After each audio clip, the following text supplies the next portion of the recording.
Hello guys, ఇక్కడ ఒక photo ఇస్తా చూడండి.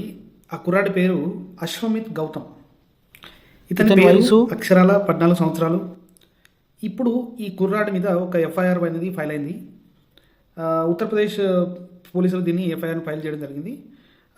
మిగతా పిల్లలు అదే ప్రభుత్వంలో కొన్ని అవార్డ్స్ రివార్డ్స్ అనేది తీసుకుంటూ ఉంటే ఈ పిల్లగాని పైన మాత్రం కేసు నమోదైంది. అలాగని వీడేమి మోసాలు కానీ నేరాలు కానీ ఏం చేయలేదు. కనీసం ఒక రాయి కూడా ఎవరి మీద విసరలేదు అసలు. జస్ట్ ఒక యూట్యూబ్ నడుపుతున్నాడు. అలాగని ఛానల్లో బూతులు కానీ ద్వేషాలు కానీ విద్వేషాలు కానీ అబద్ధాలు కానీ మిగతా వాళ్ళలాగా వండి వార్చడం లేదు. సో కేవలం ఉన్న విషయాన్ని ఉన్నది ఉన్నట్టుగా చెప్తాడు, సత్యం చెప్తాడు. ఉన్న విషయాన్ని ఉన్నది ఉన్నట్టుగా. అయితే ఈ సత్యం అబ్దుల్ కలాం, అంబేద్కర్, భగత్ సింగ్ మీదుగా వచ్చింది కావడమే విశేషం. సో ఇవన్నీ చదువుకున్నాడు అనమాట. భగత్ సింగ్ గురించి, అంబేద్కర్ గురించి, గాంధీజీ గురించి, అబ్దుల్ కలాం గురించి, అందరి గురించి చదువుకున్నాడు.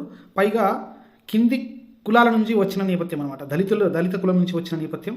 సో విపరీతంగా చదవడం వల్ల పిన్న వయసు నుండే చెప్పే విషయం మీద తిరుగులేని సాధికారత సాధించాడు. చాలా పట్టుంది అబ్బాయికి విషయాలపైన. నిజాయితీగా నిర్భయంగా ప్రశ్నించడమే. ఇప్పుడు ఆ 14 ఏళ్ళ అబ్బాయి విపరీత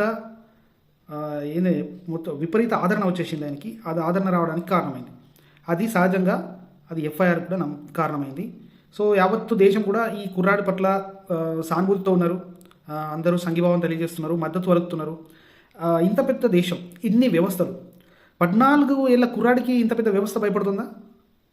అంటే వ్యవస్థ అంత పిరికిదా అంటే ఆలోచించుకోవాలి. 14 ఏళ్ళ కుర్రాడికి భయపడుతున్న వ్యవస్థ ఎంత దౌర్భాగ్య స్థితిలో ఉందో. సో కాల్డ్ ఇన్ఫ్లుయెన్సర్లు, యూట్యూబర్లు, న్యూస్ ఛానళ్ళు ఈ కుర్రాడిని చూసి నిజంగా సిగ్గుపడాలి, సిగ్గు చేటు అనుకోవాలి. ఎందుకంటే ప్రతి ఒక్క విషయాన్ని ఇప్పుడు సపోజ్గా ఒక వీడియోలో చూసిన ఈ అబ్బాయి మాట్లాడేది ఓటుకు నోటు కాదు, సారీ, ఈ డూప్లికేట్ ఓట్స్ గురించి చాలా క్లియర్గా ఎక్స్ప్లెయిన్ చేశాడు. కాబట్టి ఇట్లాంటి వాటిని ఆదరించాలి కదా. ఎఫ్ఐఆర్ పెట్టి కేసులు వేస్తున్నారు. I don't know.